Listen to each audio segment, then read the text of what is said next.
Reel बनाने का format क्या होता है भैया? हम लोग बनाते हैं, ऐसे बनाते हैं ना जी भैया। फ्रेंड्स,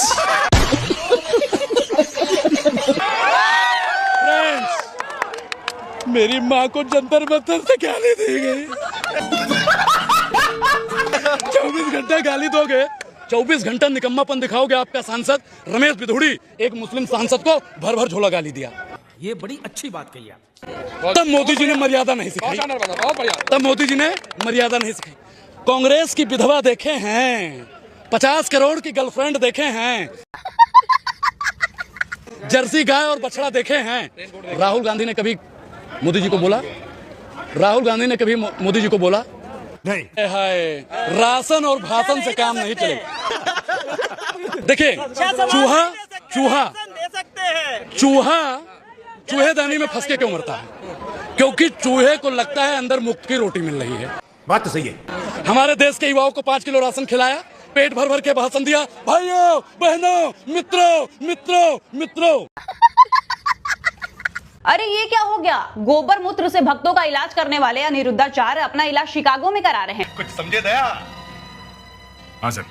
बड़ी हैरत की बात है, कल तक कह रहे थे कि गाय का गोबर खाने से बच्चा पैदा होता है और आज खुद शिकागो बैठकर अपना ट्रीटमेंट करा रहे हैं। वैसे बुरा तो मुझे अंधभक्तों के लिए लग रहा है। बताओ भला, भर भर के पैसे दिए जाते हैं इनको, इन लोगों को इसलिए दिए जाते हैं ताकि इनको गोबर की तरकीब मिले कि गोबर से आप बच्चा पैदा कर सकते हैं, और ये लोग वही पैसा उठाकर निकल जाते हैं विदेश यात्रा पर। चलिए मान लिया गोबर खाने को तो आप बस भक्तों को कहते हैं क्योंकि आपको भी विश्वास है कि ऐसा कुछ होने वाला नहीं है, लेकिन कम से कम भारत के डॉक्टरों पर तो विश्वास होगा, वरना शिकागो जाकर इलाज करवाने की क्या जरूरत पड़ गई आपको? तू समझा? हाँ। नहीं, तू समझा नहीं। जैसा कि आप लोगों ने शुरुआत में देखा कि जब जंतर मंतर पर प्रोटेस्ट हुआ था तो मोदी जी ने एक रील बनाया था और उस रील में कहा था मोदी जी ने कि मुझे गालियां दी गई, यहाँ तक कि मेरे स्वर्गीय माँ को भी गालियां दी गई। तो अनुराग ओझा ने उसी का रिप्लाई करते हुए कहा है कि मोदी जी कैमरे के ऊपर आके रो रहे थे कि मुझे गालियाँ दे रहे, मेरी माँ को गालियाँ दे रहे हैं। तो इस पूरे मुद्दे पर आप लोगों का क्या कहना है? क्या अनुराग ओझा ने जो कहा वो सही कहा या गलत कहा? हमें कमेंट बॉक्स में ज़रूर बताइए और इस वीडियो में आखिरी तक बने रहिए। और ये वीडियो कैसा लगा आप सबको हमें कमेंट बॉक्स में ज़रूर बताइएगा। तो चलिए वीडियो को शुरू करते हैं। ये आपके आदरणीय पूजनीय अनिरुद्धाचार्य महाराज जी हैं। इस वक्त अमेरिका के शिकागो में हैं। महाराज जी का कहना है कि कैंसर का 4th स्टेज गोमूत्र पीने और उससे स्नान करने से ठीक हो जाता है। लेकिन महाराज जी का शिकागो में ब्लड टेस्ट क्यों हो रहा है? मुझे समझ नहीं आया कुछ। 3 मंजिल पे खड़े हैं, कांच के भरोसे नहीं, भगवान के भरोसे। सोच कर देखिए कितना मूर्ख बनाता है ये पाखंडी बाबा। अबे तू भगवान के भरोसे नहीं, विज्ञान के भरोसे खड़ा हुआ है। वहां पर कांच पर खड़ा है तू। कांच विज्ञान की देन है और भगवान पर तुझे इतना ही भरोसा है ना, तो 2-4 कदम आगे बढ़ के वहीं से सब पता चल जाएगा कहाँ भरोसा, कैसा भरोसा। सारे हवन यज्ञ कुंड सब याद आ जाएंगे तुझे। और नहीं मान रहा है तो एक बार करके देख लेना भगवान पे भरोसा। अभी तक तुम लोग खाली पेपर लीक के खिलाफ धरना दे रहे थे, अब सड़क लीक के खिलाफ भी आवाज उठाओ। What? मध्य प्रदेश के इंदौर में 40 करोड़ रुपए की लागत से बनी हुई सड़क का ये हाल है। ये लोग पाइपलाइन की टेस्टिंग कर रहे थे, भगवान ने कहा इसी टाइम रोड की भी टेस्टिंग कर लेनी चाहिए। अरे भाई, अभी तक तो हमारे वहाँ केवल पेपर लीक हो रहे थे, अब इंदौर की रोड भी लीक हो रही है।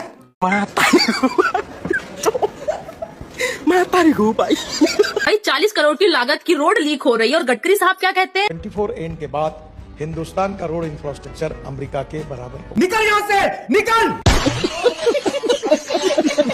भाई गडकरी साहब से ये कहना है कि अमेरिका की रोडों की तरह भारत की रोडें तब बन पाएंगी जब आप लोग भ्रष्टाचार कम करेंगे। शर्म करो शर्म। और अपना पेट कम भरिए, जनता के बारे में ज्यादा सोचिए, फिर जाके आप अमेरिका की बराबरी करिएगा।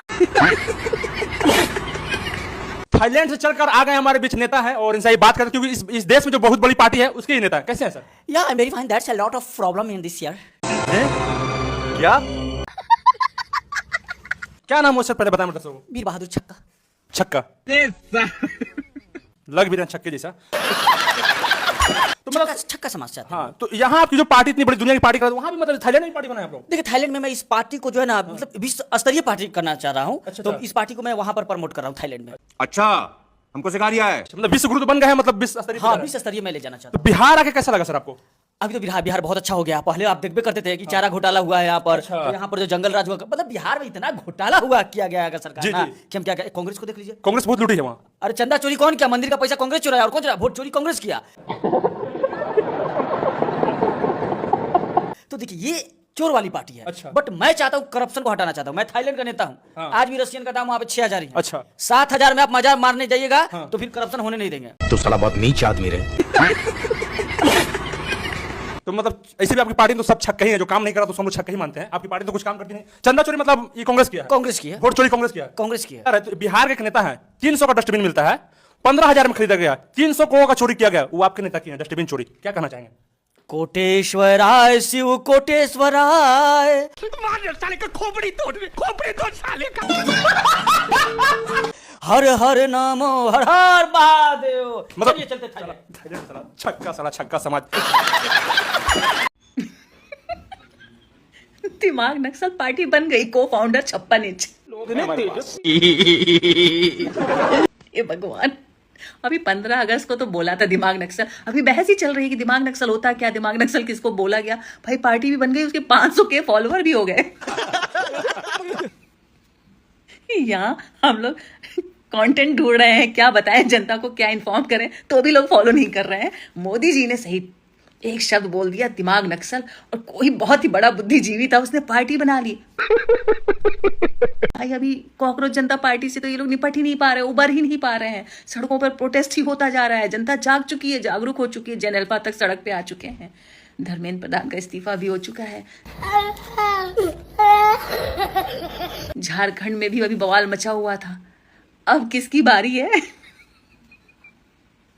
कॉकरोच जनता पार्टी ही हिलाए पड़ी थी पूरी बीजेपी को, अब दिमाग नक्सल पार्टी भी शुरू हो गई है। एक और शब्द आया है, दिमागी नक्सल। हाँ और ये देखिए, पीएम मोदी ने शब्द दिया है। देखिए ये लोग तो कपड़ों से पहचानते हैं, कभी दिमागी नक्सल बना देते हैं, कभी आतंकवादी बना देते हैं, कभी उग्रवादी बना देते हैं, कभी माओवादी बना देते हैं, कभी नक्सलवादी बना देते हैं। तो इनके जो शब्दों की उपज है ये देखिए कि दिमागी नक्सल, नक्सल कौन समझ रहे हो? नक्सल कौन? मैं आपको एक बात बता दूं, खुल के आपके चैनल पे कह रहा हूं, एक बंदूक होती है AK-47, अगर वो किसी मुस्लिम के पास मिल जाए तो वो मुस्लिम जो है आतंकवादी है। वही बंदूक अगर कश्मीरी मुस्लिम के पास मिल जाए तो वो उग्रवादी है। वही बंदूक अगर किसी किसान के पास बिहार झारखंड के मिल जाए तो माओवादी है। वही बंदूक किसी गरीब के पास मिल जाए तो वो नक्सलवादी है। परंतु वही बंदूक अगर संजय दत्त के पास मिलेगी तो उसके नाम पे आप मूवी बना दोगे, आप उसे हीरो बना दोगे। तो जब ये दिमागी नक्सल की बात है, अगर मैं अपने अधिकारों की बात कर रहा हूं और आप मुझे टाइटल कहते हैं कि दिमागी नक्सल, और आप मुझे कहते हैं कि मैं देशद्रोही हूं, अगर मुझे किसी का भी मैं विरोध कर रहा हूं, तो आपके शब्दों के हिसाब से मैं अपना तय नहीं करूंगा। क्या बात है सर, क्या बात है सर, क्या बात, ये बात है। लेकिन इस बात का दुर्भाग्य ये है कि जो भी व्यक्ति आज इस शासन सत्ता के खिलाफ जब आवाज उठाता है तो उसको आतंकवादी बता दिया जाता है, उसको देशद्रोही बता दिया जाता है, बात तो सही है। उसको दिमागी नक्सल बता दिया जाता है। और लेकिन संवैधानिक जब बात आएगी, संवैधानिक प्रावधानों की बात आएगी, तो ये सारी की सारी चीजें जो है आज कहीं ना कहीं संविधान की आत्मा पर हमला है। ये बड़ी अच्छी बात कही आप। क्या कहेंगे भैया, जो बाबा रामदेव सपोर्टर थे भाजपा को अभी विरोध कर रहे हैं। अरे बकलोल तो रामदेव बहुत अंतर्यामी न है रे। उसको पता चल गया कि 27 से योगी जी, 29 में केंद्र से मोदी जी जा रहे हैं, तो अब राहुल जी प्रधानमंत्री बनने वाले हैं। बिजनेसमैन है, ट्रैक चेंज करवे ना करेगा वो। ट्रिप्स अंतर्यामी है, जान गया वो। मोदी और योगी दोनों जा रहा है, साफ हो रहा है, राहुल आ रहा है। डोनाल्ड ट्रंप का दिल आ गया है। अरे बाप रे। नहीं, किसी महिला पर दिल नहीं आया है, ये दिल उनका आया है ज्ञानेश कुमार जी पर। बाकायदा एक ट्वीट किया है जिसमें ज्ञानेश कुमार जो हमारे चुनाव आयुक्त हैं, मुख्य चुनाव आयुक्त हैं, उनका नाम अलग से लिखा है। कुल मिलाजुलाकर कहा यही है कि जैसे ज्ञानेश कुमार जी इंडिया में चुनाव कराते हैं, वैसा ही चुनाव अमेरिका के अंदर भी होना चाहिए। अब देखिए, ट्रंप को भी समझ में आ रहा होगा कि ज्ञानेश कुमार जैसे चुनाव कराते हैं उसमें मोदी जी के हारने की संभावना खत्म हो जाती है। बात तो सही है। तो वैसा ही चुनाव अमेरिका में भी हो। हालांकि 2 बार वो राष्ट्रपति रह चुके हैं, तीसरी बार बन नहीं सकते हैं, उसके लिए संविधान बदलना पड़ेगा। फिर भी ख्वाब तो देख ही रहे हैं, मन तो है ही, हर राजा यही चाहता है कि मरते दम तक गद्दी पर बैठा रहे। तो मेरी एक सलाह यह है कि मोदी जी से कहें वो कि भाई ज्ञानेश कुमार को गिफ्ट कर दो। और मोदी जी बाकायदा सिंगल जहाज में बिठाकर ज्ञानेश कुमार जी को प्यार से विदाई देकर भेज दें अमेरिका।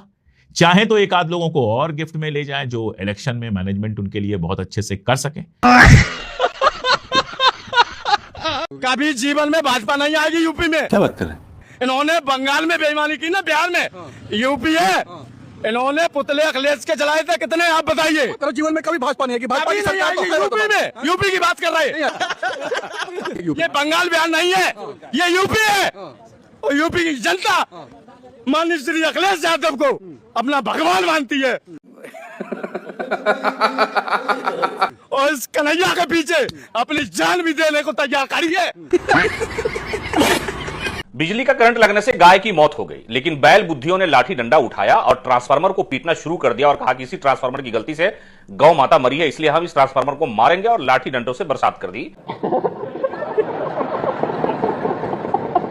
उसको ये पता है कि ये अखलाक या पहलू खान थोड़ा है या कोई मुसलमान थोड़ा है कि लाठी डंडे से मारेंगे तो मर जाएंगे। इनकी बैल बुद्धि देखिए, बिजली का करंट लग गया और उस करंट से गाय की मौत हो गई। तो गुस्साए गौ माता से प्यार का तरीका कितना ज्यादा है कि बैल बुद्धि का जो मामला है वो सामने आ गया कि ट्रांसफार्मर को लाठी डंडों से पीटना शुरू कर दिया। सब क्या देखना पड़ रहा है। अगर ट्रांसफार्मर अपना रिएक्शन देना शुरू करते तो वो भी मर जाता, वो भी बिजली की चपेट में आकर के मर जाता। अरे मारना और पीटना गाय के नाम पर भारत में मुसलमानों के लिए आम बात हो गई। तो वही दिमाग में घुसा हुआ है कि गाय को अगर मौत हुई है और बिजली की वजह से हुई है तो ट्रांसफार्मर को पीटना शुरू कर दिया। और ट्रांसफार्मर अगर गुस्से में आ जाता तो 2-3 लाशें और गिर जाती। लोग सोशल मीडिया पर लिख रहे हैं कि इनकी बैल बुद्धि देखिए, गाय करंट से मर गई तो ट्रांसफार्मर को लाठी से पीट रहे हैं। कोई फकीर कह रहा था कि झोला उठा के चल दूंगा, बस वो ये नहीं बताया कि झोले का नाम पीएम केयर है। अब तो राम मंदिर वाला भी उसमें आ गया है, अगर भर गया हो तो चले जाओ।